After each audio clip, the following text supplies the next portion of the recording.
Yo, what's up mga boss? Kumusta kayo dyan? Ayun, so we have a topic right now mga boss. And right now, it's about competition. Ayan, so this video nga pala ay para sa mga computer store owner, sa mga computer shop owner, sa mga ICT, service provider, ICT, supply provider. If ganyan yung negosyo mo ngayon, nagsusupply ka sa mga company, then this video is for you. So sa mga hindi pa pala nakakakilala sa akin mga boss, I am Roger Silvido. I am the founder and owner of Blue Arm Computers. Ayun, so suma total mga boss, no, meron na po tayong mahigit 10 taong experience sa pagdinegosyo. Siyempre, napagdaanan na natin yung mga kapalpakan, kamalasan, at ang daming lugi sa pagdinegosyo.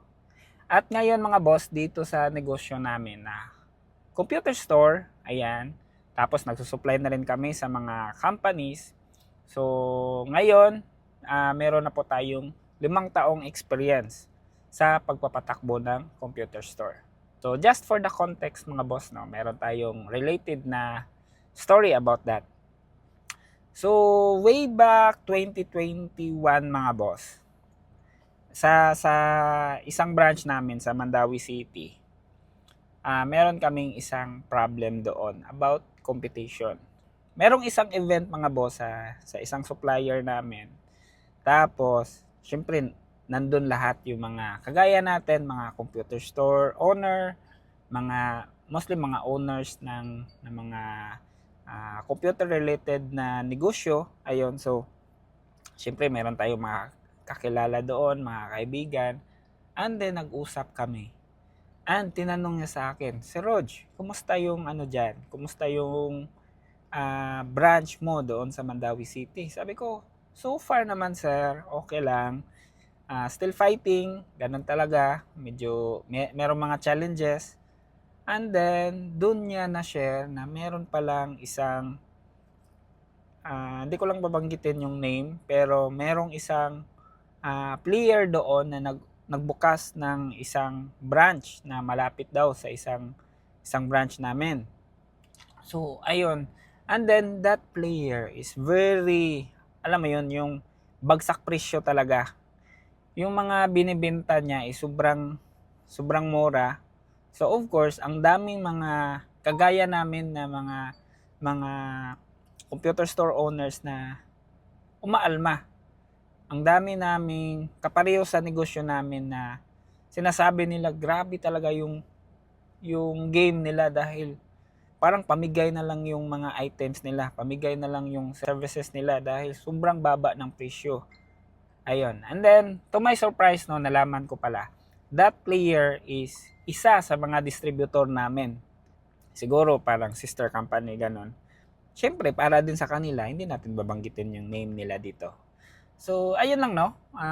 Distributor daw sila, and then ngayon, meron silang mga retail stores na direktang nakikipagkupitin siya sa mga kagaya namin, sa mga computer store owners. Ayan, so yun yung na-open up niya sa akin. So, sabi ko, ay ganun ba sir? Hindi ko naman na-feel. Hindi ko yun feel dahil number one, hindi ko rin alam na meron palang nag-open doon. Secondly, siguro sa sobrang dami rin na problema sa loob namin, sa negosyo namin, so wala na akong oras para titingin pa ako sa iba. Okay? Pangatlo is wala din akong pake. Kahit na nasa katabi ko, wala din akong pake sa'yo. Dahil after all, magkaiba naman talaga tayo, magkaiba yung negosyo natin. It's a totally different business, but then ayun nga, medyo ano lang siya, medyo disrespecting, no, na meron ng mga negosyo na nandyan sa area na yan, tapos nandun ka pa, tapos ikaw supplier ka pa namin, tapos direkta ka pang nakikipagkompetensya sa amin. Nasaan na ba yung prinsipyo mo sa buhay? Bakit ganyan ka? Okay?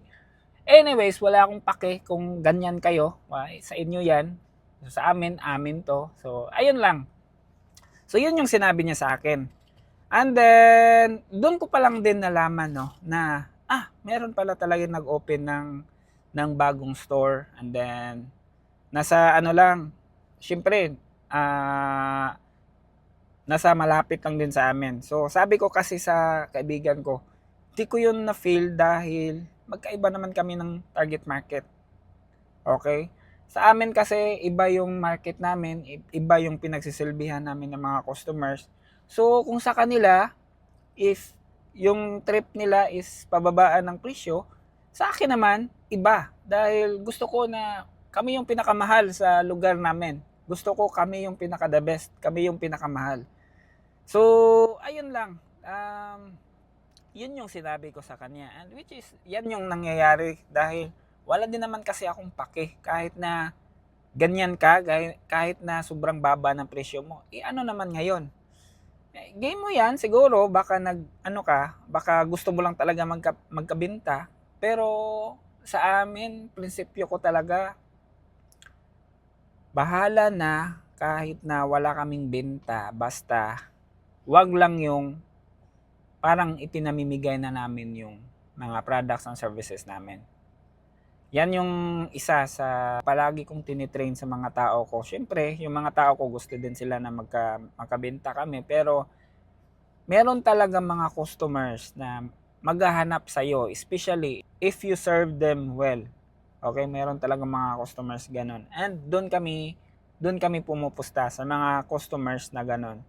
Yung mga customers na walang problema sa kanila yung price, yun yung mga pinagsisilbihan namin. Ayun mga boss, no, sa topic natin, kung paano natin i-manage ang competition. Ayun. So, unang-una mga boss, when we say competition mga boss, ano yan, syempre meron ka mga kalaban sa negosyo mo or ano siya, kapareho ng negosyo mo. So, yun yung mga competition mo. Ngayon, ito yung mga suggestion ko sa inyo kung paano natin sila i-manage. Unang-una mga boss, kung paano natin i-manage yung competition, especially sa computer store business natin. Una mga boss is huwag kang sumabay sa kanila, especially sa price war. Okay? Kung nagsibabaan na sila ng presyo, ikaw na computer store owner, huwag ka ding bumaba ng presyo mo. Dahil if gagawin mo yan, sasama ka sa kanila. Lahat ng mga sumali sa price war na yan, lahat sila magkakaproblema talaga sa negosyo. Number 1 sa cash flow. Marami kang ang benta pero wala kang profit. Depende yan sa'yo kung sasama ka sa kanila. Ngayon, ang tatagal talaga dyan is yung mga kumpanya o yung mga computer store na maraming pera. Ikaw na nakikinig ngayon, I'm sure pareho lang tayo na wala tayong pera pa din. So, kaya tayo na nag-start pa lang, maliit pa lang tayo, syempre dapat lupitan natin yung negosyo natin, huwag tayong sumama sa kanila. Yan yung number 1 rule. Pangalawa mga boss, if meron kang nakikita na mga competitors around your area, tapos pareho kayo ng negosyo, huwag kang mag-alala dyan mga boss. Just ignore them. So, i-apply mo yung kasabihan na just mind your own business. So, ano bang ibig sabihin nun? Huwag kang tumingin sa ibang negosyo. Huwag kang tumingin sa kapareho mo ng negosyo.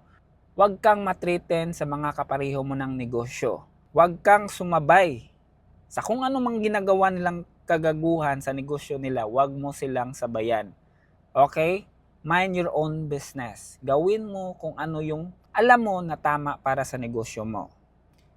Ikaw, negosyante ka na ngayon, alam mo mismo kung ano yung pinakamaganda na mangyayari sa negosyo mo. Humanap ka ng magandang strategy. Humanap ka ng magandang paraan para maitawid mo ang negosyo mo. Huwag mo silang atupagin. Pangatlong paraan mga boss, kung paano natin i-manage ang competition sa computer store business. So para sa akin mga boss, no, instead of iniisip mo na competitor sila, makipagkaibigan ka sa kanila, makipag-collab ka sa kanila, makipag-ugnayan ka sa kanila. Okay? Sa totoo lang, yung mga nakikita mo na nakapareho mo ng negosyo, hindi naman talaga yan kompetitor. Sa isip mo lang yan, nagkataon lang na pareho kayo ng negosyo, pero if iibahin mo kasi yung pananaw mo sa buhay, iibahin mo yung pagtingin mo sa mga kasamahan mo sa industriya nyo, actually hindi mo naman yan competition. Bagkos kasama mo yan. Kung ganun yung pag-uutak natin, no, na hindi pala yan kompetitor, kaibigan ko pala yan, magiging kasama ko pala yan, magiging ally ko pala yan in the future. Sure ako na kayong lahat na nasa industriya, tayong lahat na nasa IT industry, nasa computer parts business, ayan, kung ganyan yung pag-iisip natin, sure ako na lalago tayo lahat. Hindi talaga siya ganun. Para sa akin mga boss, no, yung mga nag-iisip ng competition ay yung mga negosyo na maliliit pa lang. Yung mga negosyo na putyo-putyo lang. Yung mga negosyo na walang planong lumaki. Yun yung isa sa nakikita ko. Dahil para sa akin, kung nakikita nyo lang mga boss, kung na-observe nyo, yung mga malalaking negosyante talaga, hindi yan sila kompetitor. Nakita mo ba si Jollibee? Nakita mo ba si McDonald na nafi-feel mo ba na competition sila? Hindi. Ano nga sila eh? Kumbaga, alay nga sila eh. 'Di ba sana tayo din dito sa IT industry, ganun din tayo. Sinishare ko po ito lahat sa inyo ngayon mga boss dahil isa sa pinaniniwalaan ko mga boss no na ang totoong competition talaga ay hindi mo yan makikita sa kapareho ng industry mo. Hindi mo yan makikita sa labas, hindi mo yan makikita sa paligid mo, hindi mo yan makikita sa mga tinitingala mong malalaking tao. Okay? Dahil para sa akin mga boss, ang totoong competition is yung sarili mo. Yung dating ikaw. Okay? So let me explain mga boss. Sa negosyo mo ngayon na computer store business, ganito ka dapat mag-isip.